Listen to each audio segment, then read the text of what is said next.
welcome to the launch of What Happens Next? Reconstructing Australia After COVID-19. My name's Dawson. I'm Executive Director here at Per Capita, and with Janet McCalman, Professor at the University of Melbourne and well-known historian, I'm the co-editor of this book, which is out today from Melbourne University Press.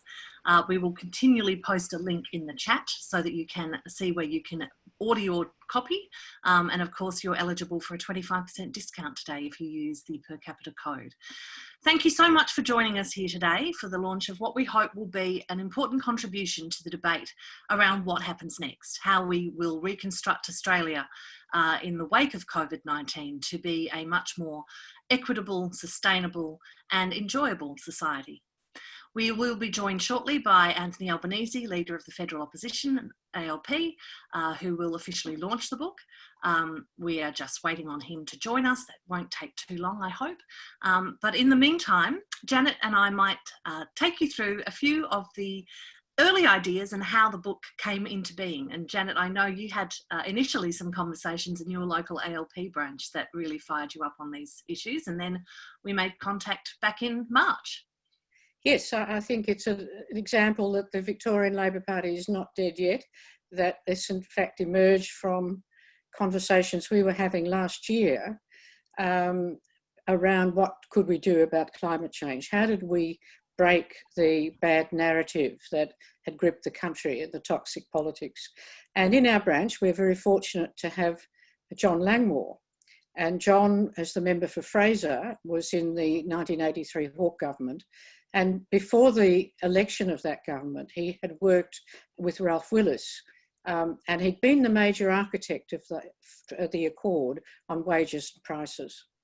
And the whole process of bringing all these different bodies together, who normally may not vote for each other, to work out a way of doing things together across the country is what fired us up, that this was the way to tackle climate change, to bring together in a summit business, farmers, universities, politicians, everyone.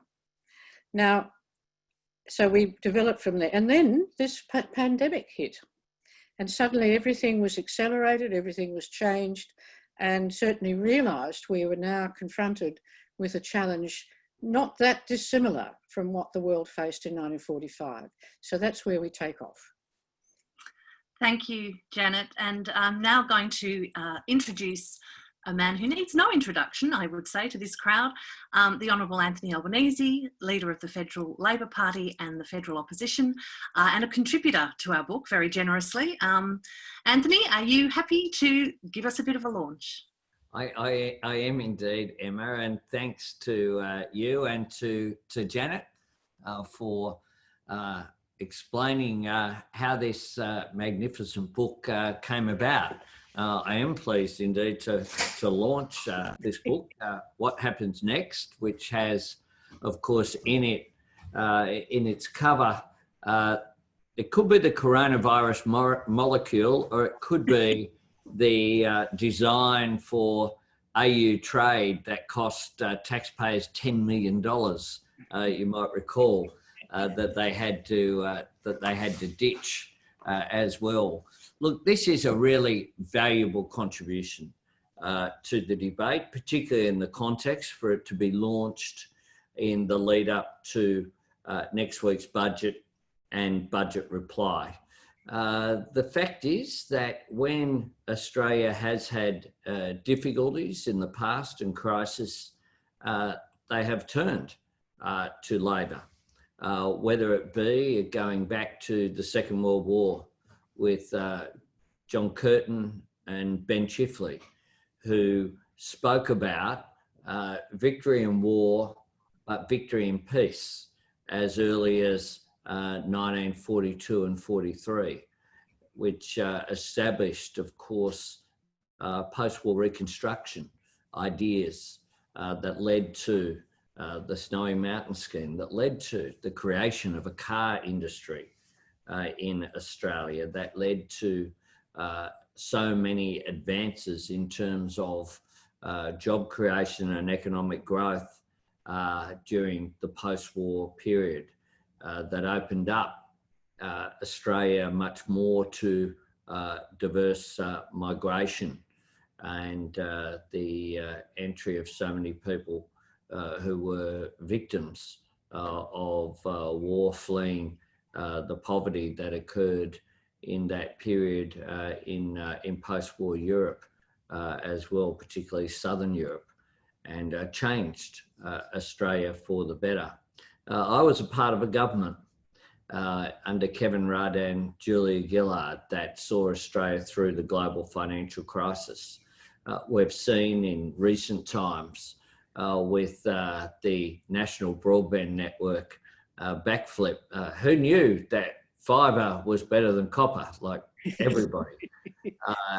But we saw that as part of the stimulus program that occurred. We saw Australia during that period go from 20th in the OECD for infrastructure investment as a proportion of GDP to first during that period. We saw a re-entry of federal government after the Barron Howard years to invest in urban public transport in our cities. Indeed, more investment in the period of those governments in urban public transport than all previous 107 years combined. We saw stimulus through the Building the Education Revolution that remains an asset for schools, public and private, throughout the nation. We saw significant engagement and collaboration with local government, community infrastructure projects. We saw environmental projects occur during that period as well, including fixing up urban waterways.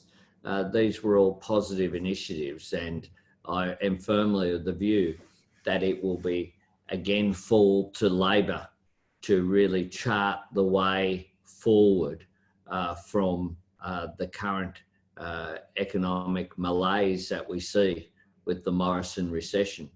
It's very clear that whenever this government makes announcements, you've really got to look at the detail, because there's a huge gap between what they announce and what they actually deliver. Scott Morrison is very good at the photo op, but he's not as good at the follow-up.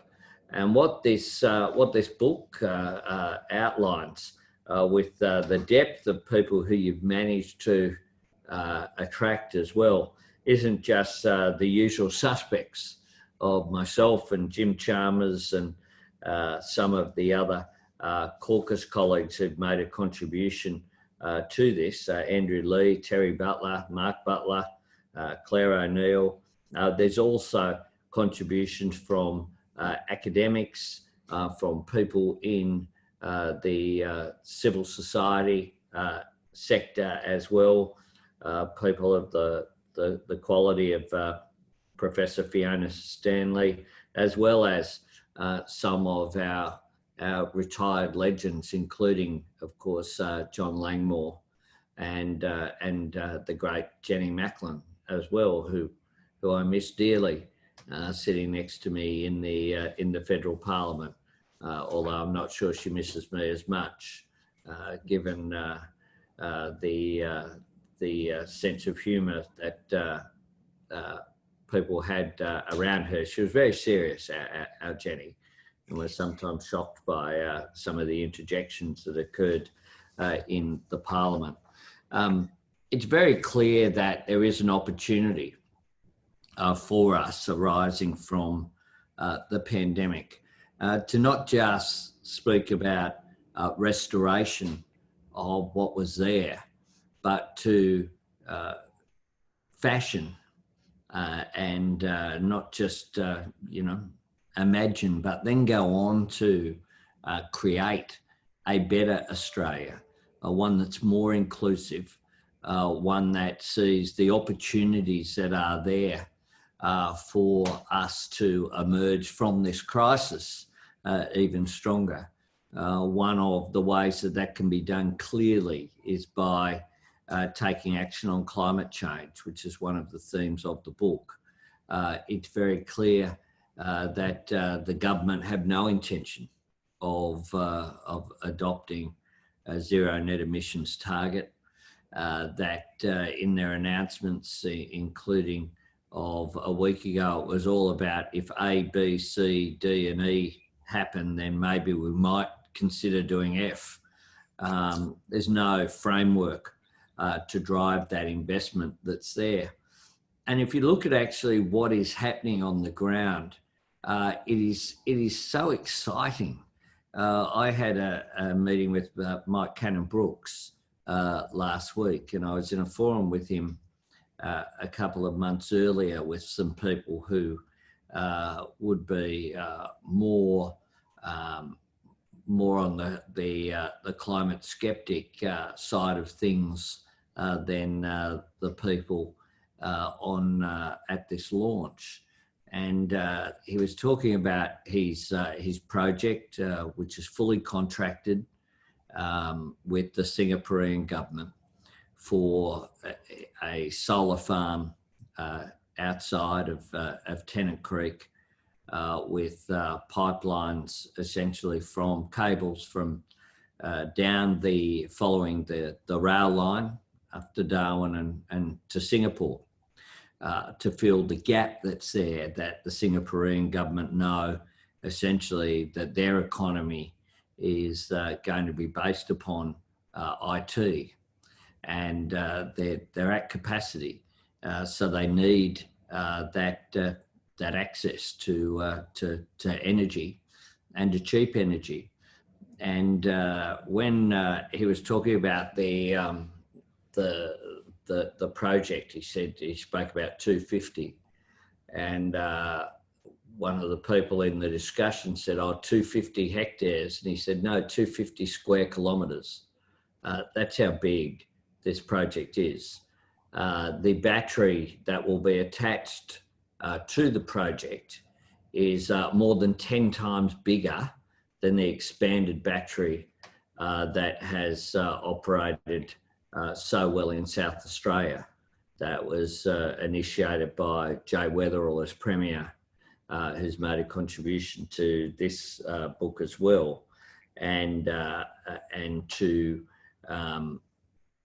with Elon Musk. This is a major project that's going on in spite of the government, not because of the federal government, with absolutely zero support indeed from the federal government. If we get some of the policy settings right, we are uniquely positioned to be a renewable energy superpower into the region. Western Australia has an extraordinary amount of capacity to produce solar energy and to export it to the north, to places like Indonesia and others as they expand, as the middle class grows. We have an incredible capacity to produce hydrogen, to produce everything from lithium, new high-value minerals, if we have the foresight and determination to do so. We also have the capacity, of course, to skill up our people. One of the things that has occurred during this pandemic is that, like all crises, the impact of it has not been even.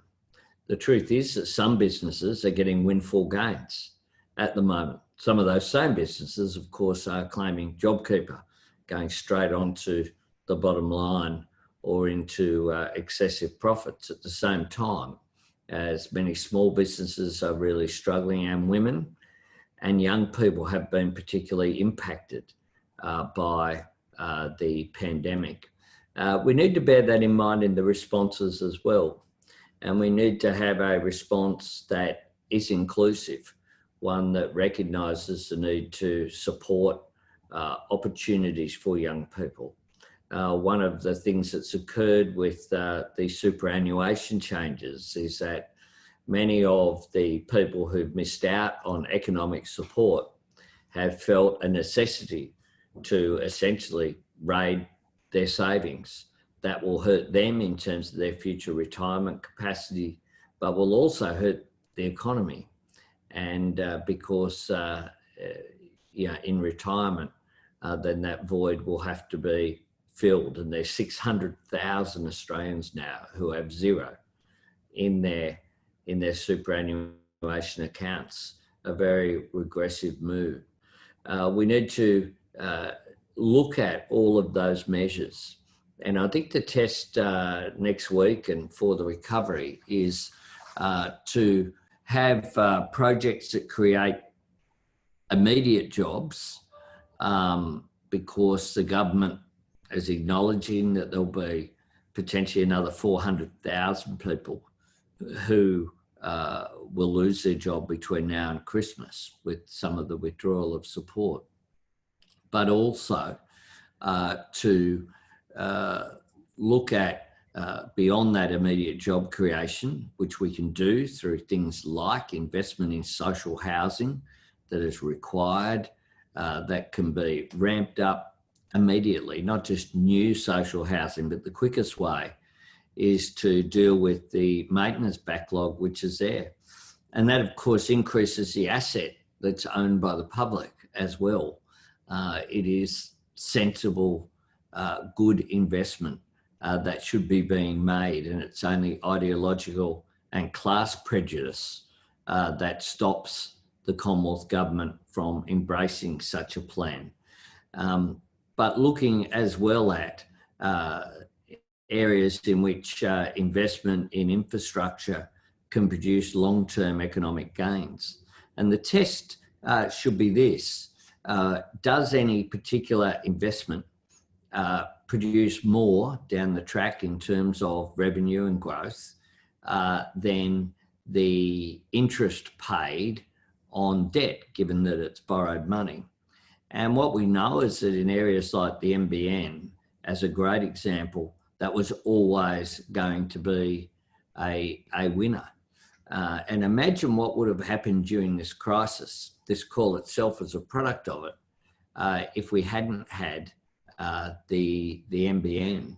It is one of the things that has made life a little bit more bearable. And I'm conscious that Victorians have particularly been doing it tough during this period, is the fact that people have been able to stay in contact and participate in virtual activities such as the one that we're dealing with today.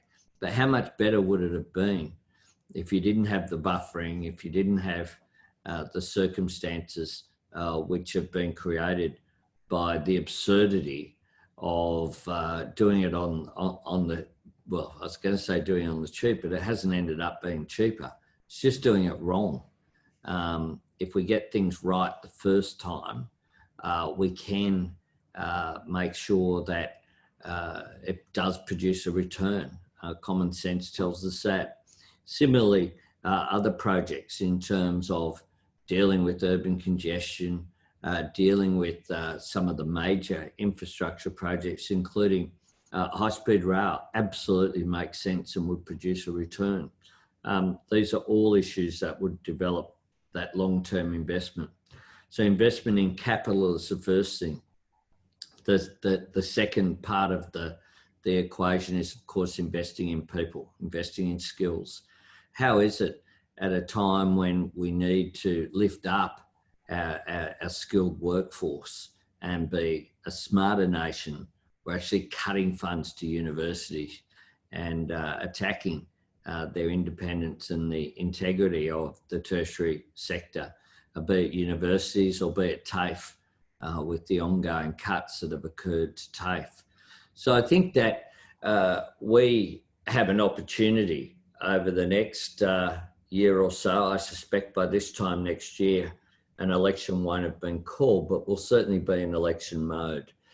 And it's a great opportunity for Labor to present a vision of an alternative that's more inclusive, an alternative that does embrace growth, but embraces growth which is sustainable and growth which is equitable, growth which provides opportunity for all.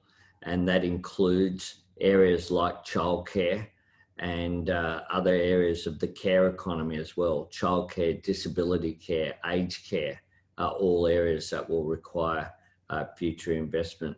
So I thank you, Emma, and congratulations to Per Capita on their extraordinary effort. I've done a couple of my big speeches, the vision statements have been with Per Capita. It's a great organisation in promoting progressive ideas that are also practical and lead to action. And I look forward to this being a part of the collaborative process. Tune in 7:30 next Thursday night for the budget reply. There'll be some big ideas put forward there. I see that as essentially the flick the switch time. We have been constructive during the pandemic. That is what the times have demanded. We'll continue to be constructive, but we'll also be much more aggressive in putting forward the alternative to this hapless announcement and marketing-based government, and present an alternative that's about substance and delivery, not just announcement. Thanks, Emma. Thank you so much, and that's great to hear. And I'm going to ask Janet now to formally say a few words in thanks, and then we've got quite a few of our contributors here today to have a chat about the book more broadly. Janet. Well, Anthony, thank you very much for a wonderful and inspiring speech. I mean, I think what's coming out of this book and the people who've made it really happen has been Per Capita and Emma's cast of thinkers and doers and her connections she has. And what this shows, as you've been alluding to in your speech, is the way forward is a sort of national collaboration. That, you know, when Curtin and Chifley were trying to reconstruct Australia, they had the 7 dwarves only. They had 7 academics. They had hardly any public service. We're an entirely different society now, with capacity and skills and experience all over the country. And I think if, you know, we can mobilise that, then we've got a chance, if we can work together, of really making a huge difference. So thank you very much. We keep our fingers crossed that what happens next is inspired by some of the work in this book. Thank you. Yeah. Thanks, Janet. Before I go further, I should acknowledge that I'm here today on the land of the Bunurong people of the Kulin Nation in Melbourne, locked down but surviving, and I'd like to pay my respect to their elders past, present and emerging. And I also want to pay my respects to a great Labor woman that we lost last week, the amazing Susan Ryan, who was a mentor, a friend, and a hero to me and to many in the Labor movement. And I know that as Eva Cox wrote this morning, the 2 qualities that Susan brought to public life were optimism and persistence. And I think those are the qualities that we need to see now as we grapple with this reconstruction, is an optimistic view of our future and the persistence to make real change. And so I'm looking forward very much to seeing Albo and the team flick the switch on the budget reply night, and to, hopefully some of the ideas in this book, which Susan was excited about and very supportive about, will contribute to a better future for our country. We have several of our contributors here with us today, and I'm going to invite them all now to join us for a chat about some of the things that we have written about in this book. Importantly, it opens with an important chapter from Thomas Mayer about the Uluru Statement from the Heart, and the need for us to have a makarata and a settlement with First Nations and settlers Australians, and that concept of a settlement for our future should inform everything that we do. Thomas, do you want to tell us a little bit about your fantastic opening essay? Yeah, thanks, Emma. And I acknowledge the Larrakia people. I'm coming to you from Larrakia land in Darwin, where my home is. So I pay my respects to their elders past and present as well. Yeah, I was you know, really excited to be offered to write this chapter, Emma. I've been working very hard with the support of the MUA, the Maritime Union, my union. I was a wharfie. For the last 3 years campaigning for the Uluru Statement from the Heart. And hello, Albo, I took it to one of your barbecues there in the park once with Michelle Myers, the Vice President of the ALP. And so, you know, certainly made sure that the Uluru Statement was something, even though it was almost immediately dismissed by Malcolm Turnbull and the likes of Barnaby Joyce, that we didn't take no for an answer. And I think we've done a fantastic job. It's a national platform for Labor now.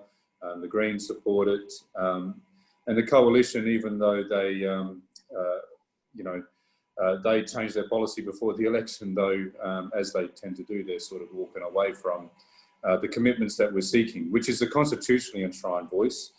And that's what I write about. And the Constitution is really important to First Nations people. And through the dialogues and the convention, a culminating convention in the heart of Uluru, where we endorse the Uluru Statement, it's important because it's the rule book of the nation. And I write in the essay how, you know, firstly about how, you know, how we have been connected to this land for so long, all those things we already know. Certainly progressive people already understand and are seeking to embrace that or recognise that. But that the Constitution is somewhat frozen in time is what I write about, how we haven't had any constitutional change since 1967. That constitutional change was the most overwhelmingly supported that counted Aboriginal and Torres Strait Islander people. But we have the unfinished business of being heard, of Indigenous people in this country having a right, a constitutional right to be heard. And if the Constitution is frozen in time, it's not a good place for Indigenous people to be frozen in time. You know, where prior to 1967, we weren't counted. Genocide, forced assimilation, all of those things are recent in our nation's history. In my father's own lifetime, he lived under a protector of Aborigines that could control everything in his life, including controlling his wages. But I think I try to go a bit further in my essay as well, in how being frozen in time, when we think about the climate crisis, we've got a government that is frozen in time, stuck on fossil fuels. They're failing to make legislation to allow some wonderful renewable energy projects, such as offshore wind, to go ahead, you know, that the MUA is campaigning for now. You know, so these are the things I write about in my essay. And lastly, Emma, sorry if I've gone a bit long. I wasn't sure how long we each had, but I think that this is the most important thing that we can do going forward on not only Aboriginal and Torres Strait Islander matters and repairing the damage and empowering us to take control of our plight and fix these problems, which can only be done through self-determination. But when I'd like people to think about this, when First Nations voices are enshrined in the centre of decision-making, you know, when the dreaming constitutes us, then so does the voice of the rivers and the seas and the bush. You know, the environment has a voice through us as the custodians of all those things, you know, that we enjoy in this country. We give voice to the environment. We give voice to the climate, you know, the climate movement, really, when we're in the centre of decision making. So, yeah, thanks. Thanks so much, Tom. And it really is a wonderful chapter to open the book, and we're very grateful to you for doing it. One of the concepts that's at the centre of this book, and I wrote about this in the Financial Review today, that really comes from First Nations thinking, is that care should be at the centre of our society, and that concept of care for one another within our communities, care for the land, care for our future. And I was really encouraged, actually, Albo, to hear you talk about the care economy, and the fact that you and Jim and others have been making very positive sounds towards the care economy of late. It is, isn't it, a really fundamental part of how we relate to one another as human beings.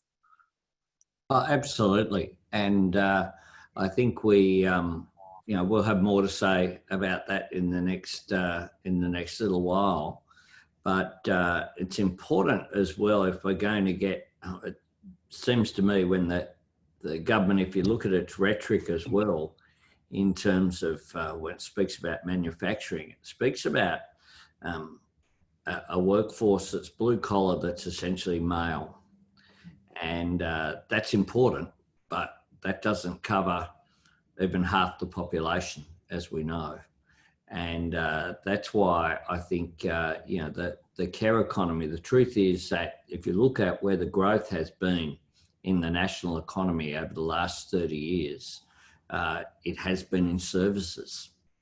And government sort of to talk about that is seen as somehow being, weaker than talking about construction. Even when it comes to infrastructure, one of the things that we're going to need, that we're doing work on, is more aged care facilities.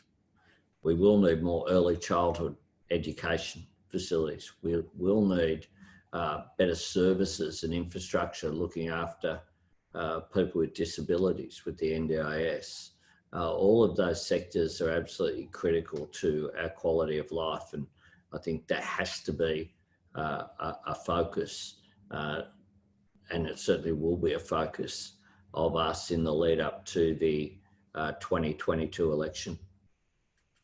Thank you. Well, that's music to my ears, because my chapter in the book is all about that, and the foundational economy and those workers. How important they are. But we do also have very important contributions about the other side of the economy, about the need to invest in manufacturing and the need to build our capacity as a nation that makes things, and dare I say it, to return to a really smart government approach to industry policy, which, compared to this government, is not about intervening in the market to pick losers, but actually to help the private sector make investment. And Roy Green, who's with us today, has written a fantastic chapter on that issue, as has Claire O'Neill from your team, but Roy's with us today. Roy, did you want to talk a little bit about your chapter and your feelings and your views, very strongly held expert views about industry policy? Okay, I'm unmuted. You are. Obviously, services are going to be and are a very important part of our transition to being a more knowledge-based economy, but manufacturing is also a very important part of it as well, especially as we transition from a mining boom through this recession and out the other end. What kind of economy do we want to have? And what the COVID crisis has shown us is that we're very vulnerable as a commodity economy. Our supply chains are very vulnerable because we're less self-sufficient than we have been in the past. Manufacturing in the 1970s was 30% of our economy. It's now around 6%. It's never going to be back to 30, but 6% is lowest of all the OECD advanced nations. And what it has also demonstrated is the lack of complexity in our economy. Currently, we're right down the bottom of the OECD table when it comes to the diversity and the research intensity of our exports.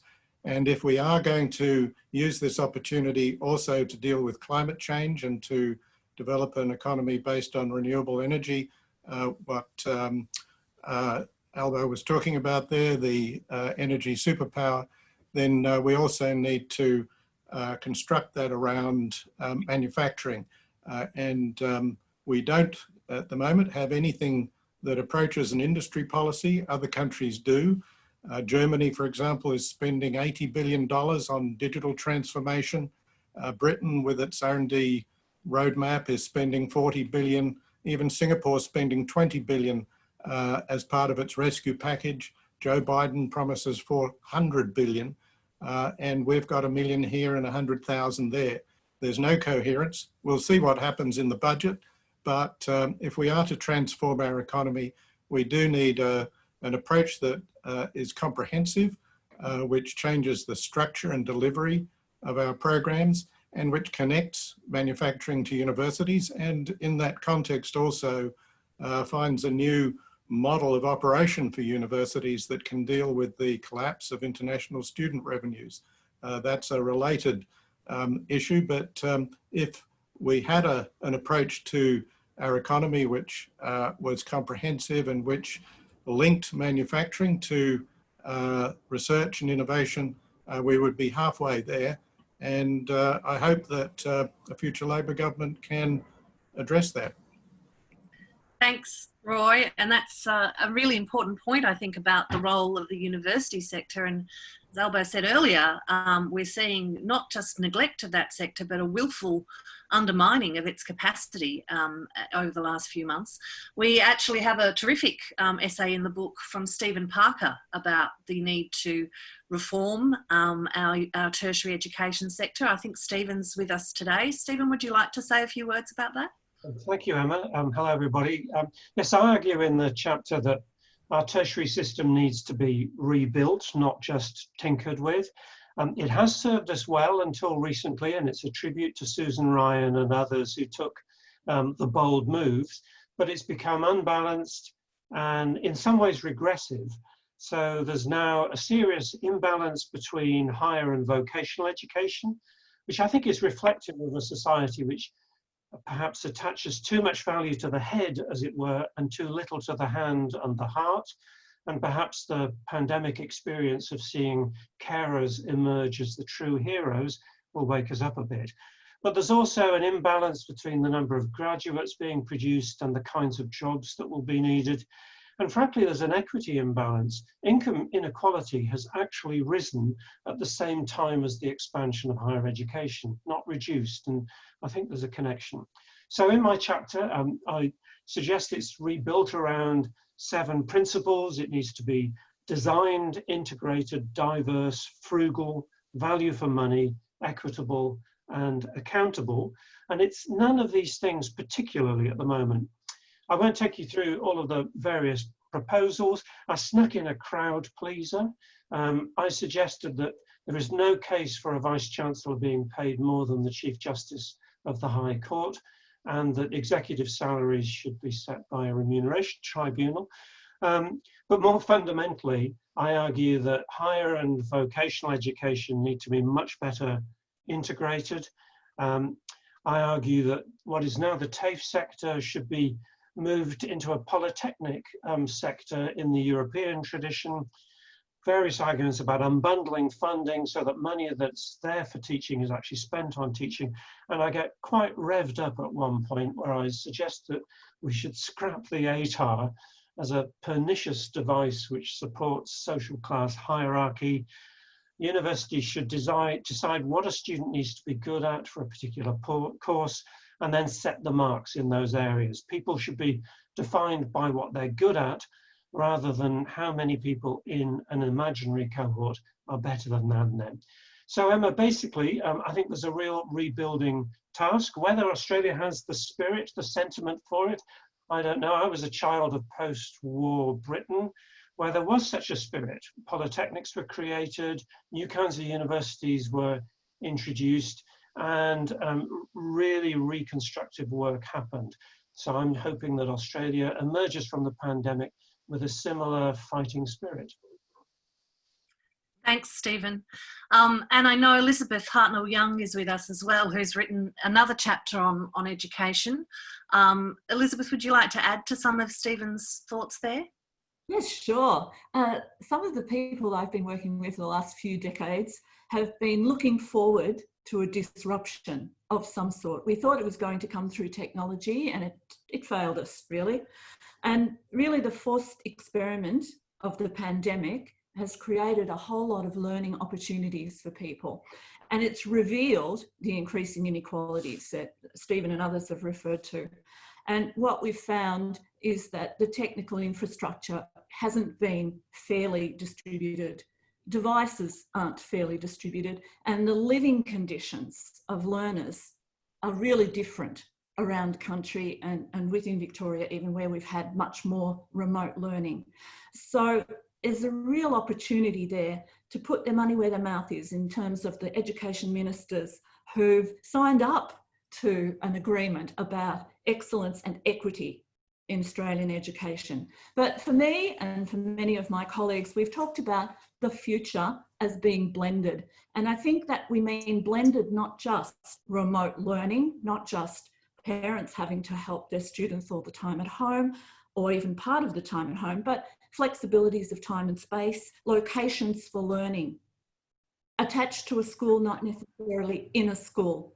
And that brings up for me also the role of government and other partners. So there's been ecosystems for learning, business being more involved, philanthropy, the third sector being more involved. For me, we have to work out what's the role of government, and state governments are responsible for education. Let's keep the federal up out of a bit more of that. And working together with communities in an education ecosystem. And one point I also make in my chapter is time to get rid of A to E assessments and the ATAR. So I'm with you there, Stephen. Furious agreement from our education contributors there. I'm going to ask Peter Lewis, who's our host today, but given Elizabeth's comments there about the role of technology and how disruptive that's been and how much we've had that kind of forced experiment, not only through school education, but in our workplaces as well. Peter, your final chapter in the book, which is a reflection on the great disruption through that lens of how we can harness technology for the common good. Do you want to say a few words about that? Hi, Emma, and hi, everyone. Can you hear me okay? Because my thing's lagging a bit today. Thank you, Malcolm Turnbull. Look, I reflected on what we learned about technology through the lockdown, and I came up with 4 lessons. The first was how useless social media was when we really needed it. The moment when people needed clear information, we were besieged with disinformation and conspiracy theories, and also a wall of noise that had health experts telling us to get off our devices. But what I found really interesting was this technology we're using now, for all its problems with its bandwidth, has actually been a really interesting way of almost recapturing the original idea of the web in terms of co-creation, bringing people together. There's no model of surveillance capitalism holding over the back of it. No one's monitoring what we're doing. We get together. And I see, and I saw in the chat earlier some comments on these lines, a real opportunity for a new form of civic engagement where those barriers of time and space break away and we can actually have a way of engaging around issues. It's a bit like watching Netflix, jumping on once a night and I think there's an opportunity to reinvigorate the way that we do politics more generally. My third observation was, and it's a little bit embarrassing the way I've written it because I assumed that the app would work. It hasn't.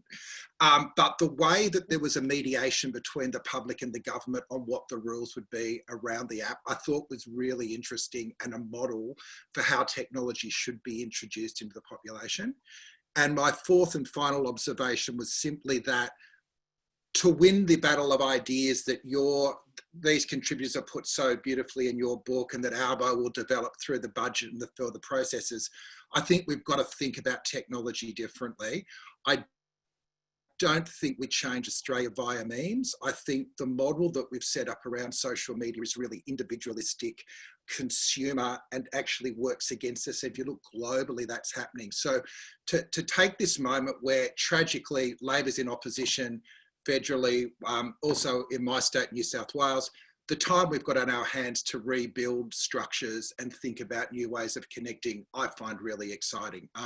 Over the next couple of weeks, I know both New South Wales Labor and federal Labor are starting to roll out more of this sort of connection. So I ended up coming away feeling quite positive about where we've gone and what we've learned in terms of our engagement with tech.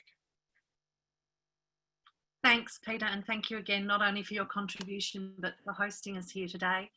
Albo, you mentioned earlier on that one of the contributors to this book is Labor legend John Langmore, and indeed that's true, and John was instrumental with Janet and others in getting this project started. And John, I know you're here, and I'm giving you the opportunity to make some final comments as one of our most esteemed contributors. Your chapter and your essay really draws very, I think, compelling parallels between the time we're in now and the early days of the Hawke government and the Accord, and the kind of collective action and leadership that was needed to really revolutionise Australian society. Do you want to talk a little bit about that for us before we start to wind up?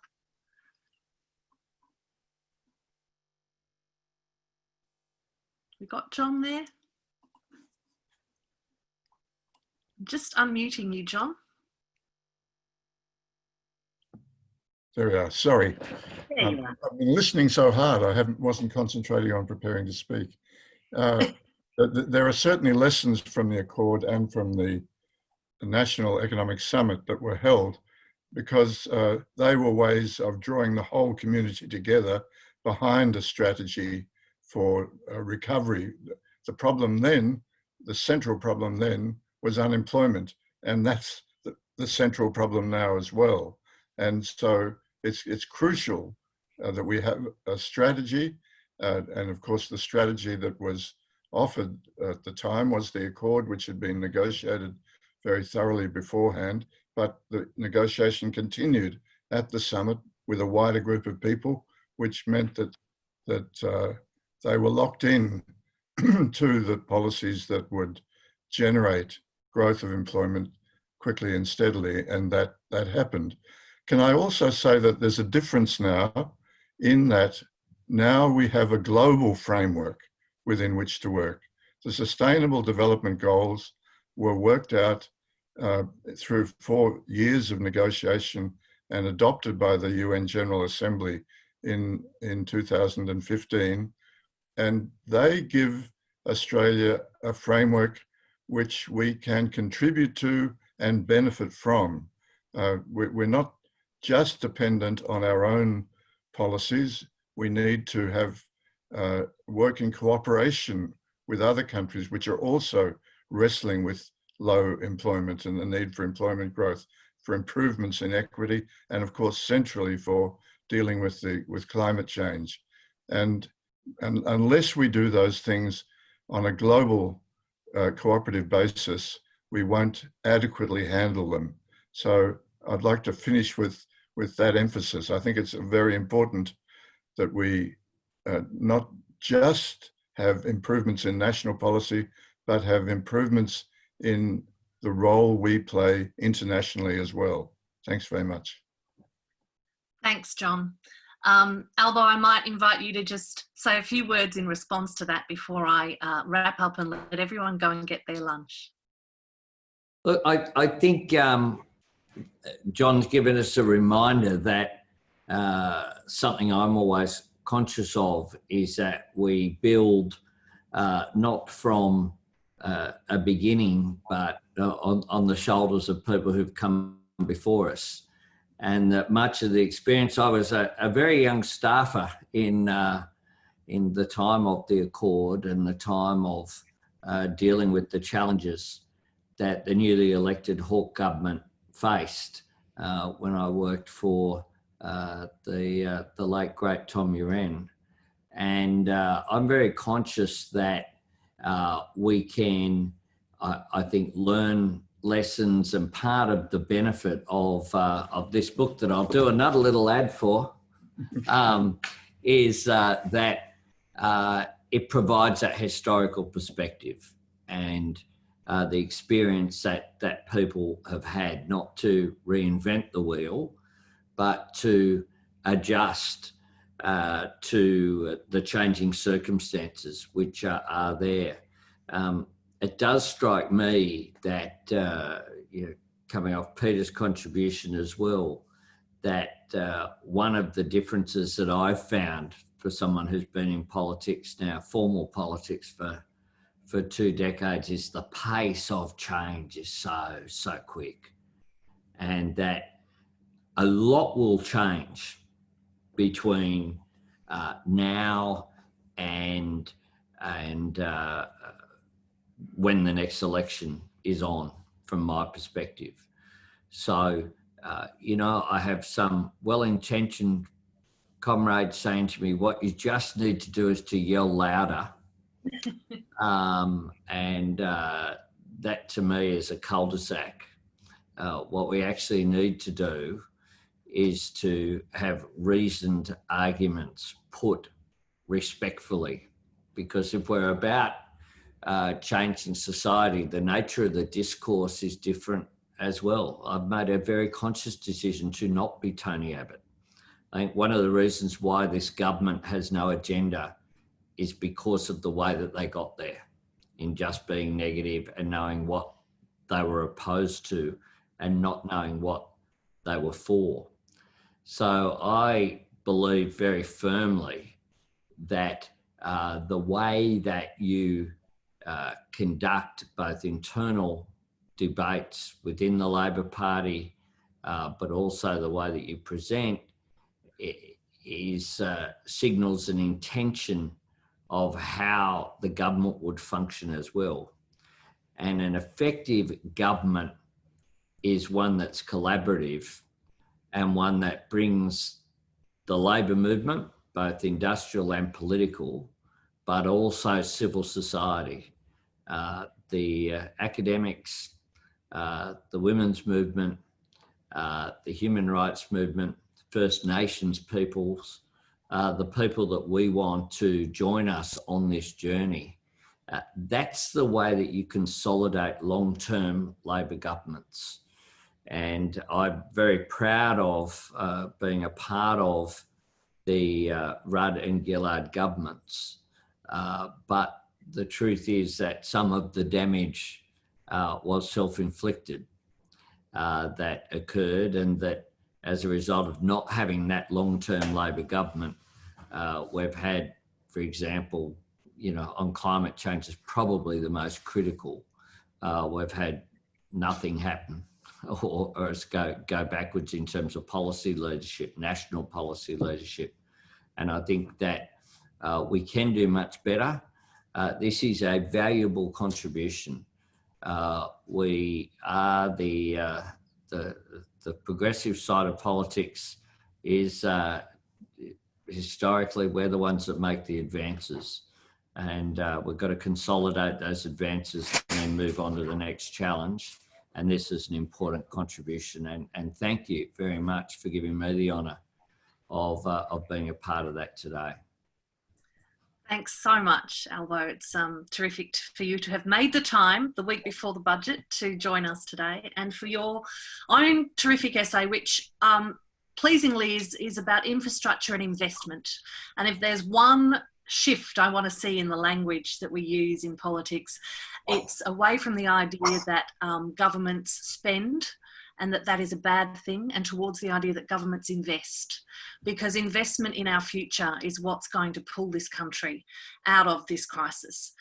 We hear a lot about the size of the debt that's been taken on in order to get us through the acute crisis, and there's going to need to be more government debt on the other side. But the real threat, I think, to our children and our grandchildren is not that they are burdened with that debt, but that they may be burdened with a society that isn't adequately invested in collectively, that we can grow our way out of that debt in a sustainable way, and that we can afford to create the kind of society in which our children and grandchildren have a chance at the fair go that we all have had, and have the opportunity to build a life that is secure and meaningful. And if we don't get these decisions right at this point in time, that's the real threat facing our kids, not the size of the debt. And I would like to point out that actually, if you look back through Australia's history, and this book is grounded in history, the only party that has ever pulled this nation out of a recession is the Labor Party. They did it after World War II. They did it in the early 1980s. They did it in the 90s. In a recession we had to have was addressed then by Working Nation, and we avoided it completely, or certainly meaningfully, in the GFC. So we know that as Albo says, the ideas that take us forward, the policies that invest in a better country, come from the progressive side of politics. And I'm really delighted to have so many thinkers, not just from within the Labor Party, but from across civil society, the Labor movement.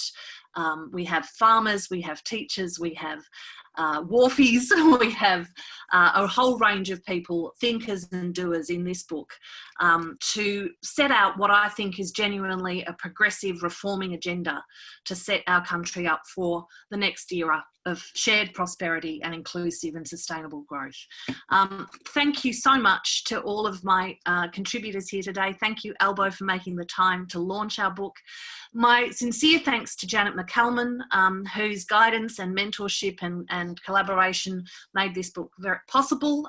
It came from a conversation that we had, as I said, back in March. Things do move quickly during a crisis, but we have no time to waste. And thank you also to our publishers, Nathan Hollier, and the team at Melbourne University Press.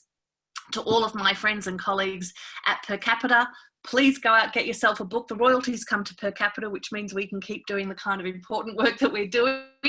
And thank you all for joining us. I look forward to seeing you again at our next event and looking forward to that budget reply next week, Albo. Thanks so much, everyone.